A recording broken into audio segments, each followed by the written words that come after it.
Hello good morning students, welcome to my class. और आज के इस वीडियो में अपन पढ़ेंगे किरचॉफ के नियम। ठीक है, तो चलो स्टार्ट करते हैं।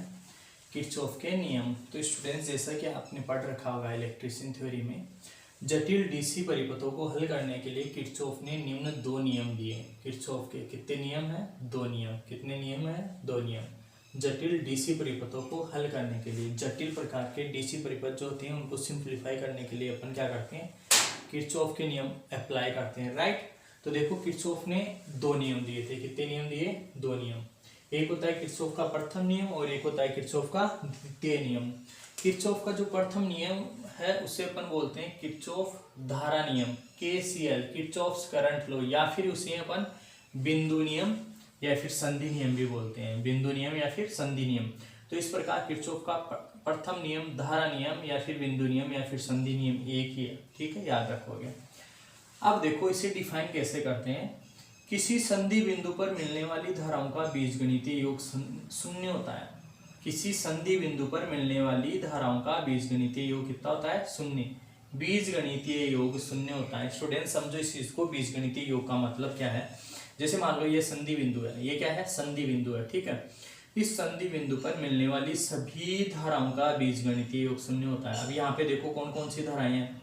I1, I2, I3, I4, I5।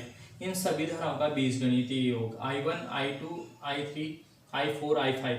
यहाँ पे आप देखो, ध्यान से देखो, यहाँ माइनस में है, ये भी माइनस में है। क्यों है? समझो इस चीज को। I1, I2, I3 ये तीनों धाराएं प्रवेश कर रही है, ये तीनों धाराएं प्रवेश कर रही है। और I4 और I5 ये देखो बाहर निकल रही है। ये दोनों क्या कर रही है? बाहर निकल रही है। इस वजह से इन दोनों को अपन ने माइनस में लिया है। तो यहाँ पे अपन लिख सकते हैं I1 plus I2 plus I3। ये तीनों प्रवेश कर रही है तो तीनों को जोड़ दिया। I4 और I5 ये देखो बाहर निकल रही है यहाँ पे, तो इन दोनों को माइनस में लिखा। Is equal to 0। इन सभी धाराओं का बीजगणितीय योग शून्य होता है, इसीलिए अपन ने लिखा सिग्मा I बराबर 0। इस स्टेटमेंट को याद रखना, काफी बार कंपटीशन एग्जाम में पूछा गया है कि किरचॉफ धारा नियम जो है वो क्या दर्शाता है? सिग्मा I बराबर 0 को दर्शाता है। ठीक है, नेक्स्ट देखो, अगर यहाँ से अपन I-4 और I5 को यदि उस साइड लेके जाएंगे तो ये क्या हो जाएंगे? प्लस में। तो यहाँ से अपन को ये पता चलता है कि ये देखो, ये तीनों धाराएं प्रवेश कर रही थी और ये तीनों धाराएं बाहर निकल रही थी। तो अपन इसी किरचॉफ धारा नियम को दूसरे शब्दों में इस प्रकार भी लिख सकते हैं कि किसी संधि बिंदु में प्रवेश करने वाली धाराएं बराबर होती है संधि बिंदु से बाहर जाने वाली धाराएं। संधि बिंदु में प्रवेश करने वाली धाराएं बराबर होती है संधि बिंदु से बाहर जाने वाली धाराएं। ये स्टेटमेंट भी याद रखो, ये इंपॉर्टेंट है, राइट।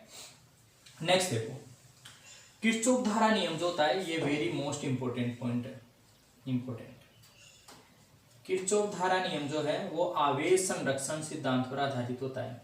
किस संरक्षण पर? आवेश संरक्षण सिद्धांत पर। नेक्स्ट देखो, यह खुले परिपथ पर लागू किया जा सकता है। किरचॉफ धारा नियम जो है वो खुले परिपथ पे लागू किया जा सकता है, जबकि किरचॉफ वोल्टा नियम को आप देखोगे वो केवल बंद परिपथ पे लागू किया जा सकता है। ये आवेश संरक्षण सिद्धांत पे आधारित होता है, ये ऊर्जा संरक्षण सिद्धांत पर आधारित होता है। यस, देखो नेक्स्ट देखो, किरचॉफ वोल्टा नियम, किरचॉफ वोल्टेज लॉ, किरचॉफ वोल्टा नियम, KVL भी बोलते हैं इसको शॉर्ट में।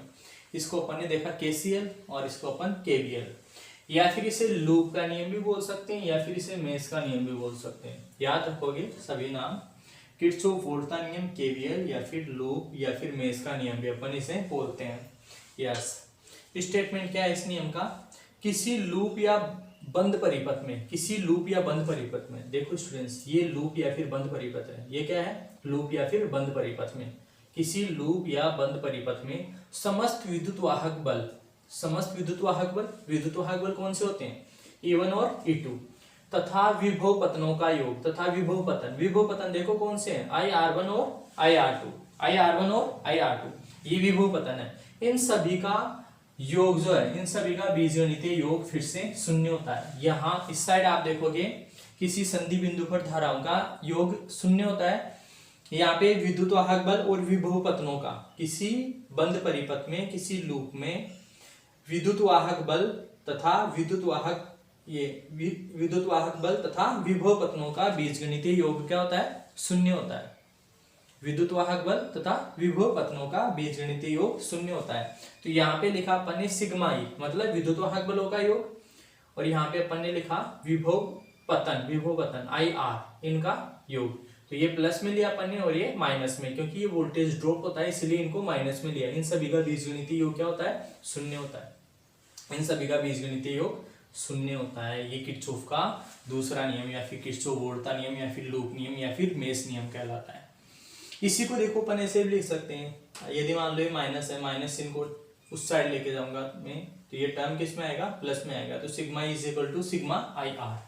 तो ये हो जाएगा, देखो यहाँ पे अगर यहाँ से आप देखोगे इस परिपथ के लिए, तो ये हो जाएगा E1 प्लस E2, ये विद्युत वाहक बल, आरोपित विद्युत वाहक बल, और IR1 IR2 ये क्या है? विभव पतन, विद्युत वाहक बल, और ये विभव पतन, ये दोनों आपस में बराबर होते हैं। या फिर इन सभी का बीजगणितीय योग यदि आप करोगे तो वो शून्य आएगा। ठीक है। इसके बाद देखो, यह ऊर्जा संरक्षण सिद्धांत पर आधारित होता है। ये वेरी मोस्ट इंपोर्टेंट है, काफी बार कंपटीशन एग्जाम में पूछा गया है, काफी बार कंपटीशन एग्जाम में पूछा गया है। यह ऊर्जा संरक्षण सिद्धांत पर आधारित होता है। कौन से सिद्धांत पर? ऊर्जा संरक्षण के सिद्धांत पर। इधर अपन ने देखा था कि ये आवेश संरक्षण सिद्धांत पे आधारित होता है, जबकि किरचॉफ वोल्टा नियम जो है ऊर्जा संरक्षण सिद्धांत पे आधारित होता है। यह केवल बंद परिपथ पे, यस ये भी इंपॉर्टेंट बात है, यह केवल बंद परिपथ के लिए अपन लागू कर सकते हैं इसको। किरचॉफ वोल्टेज नियम को जो है बंद परिपथ के लिए अपन लागू कर सकते हैं, जबकि किरचॉफ धारा नियम को अपन किसी खुले परिपथ के लिए भी लागू कर सकते हैं। राइट, ठीक है, उतार लो।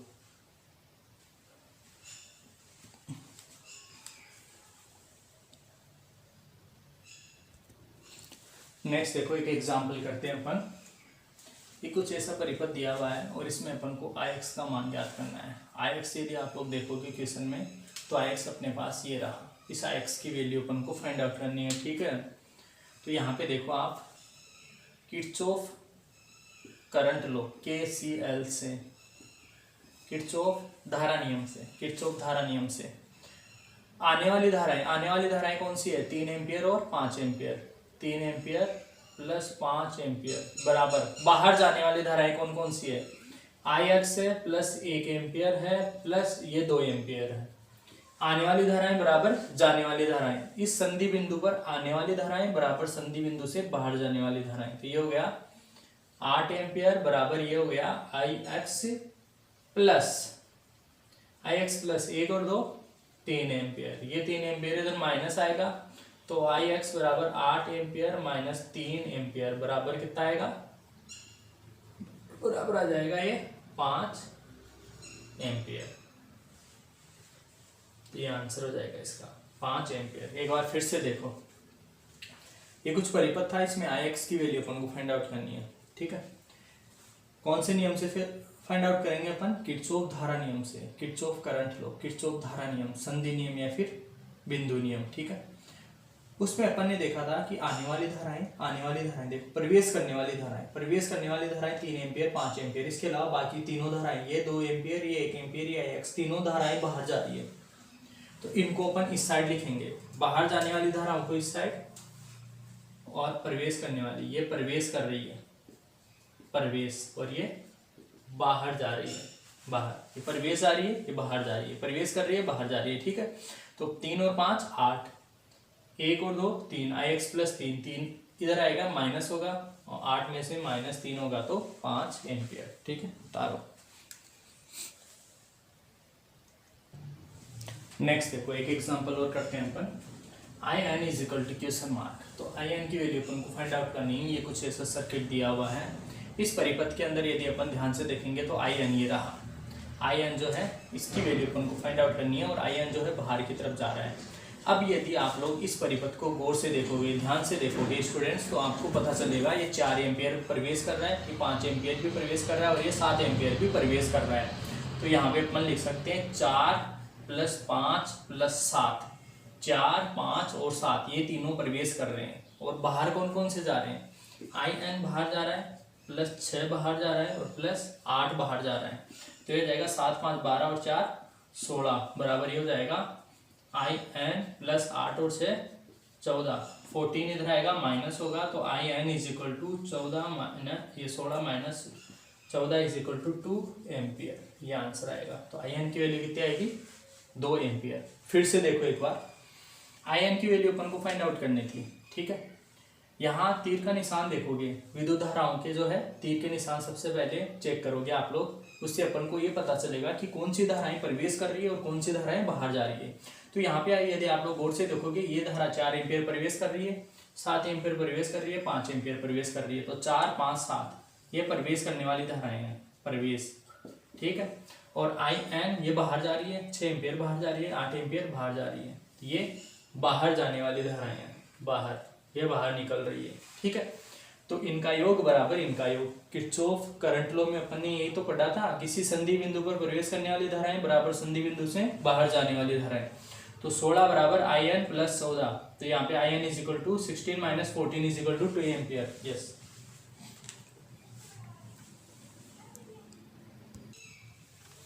नेक्स्ट देखो एक एग्जांपल और करते हैं अपन किरचॉफ करंट लॉ पे आधारित।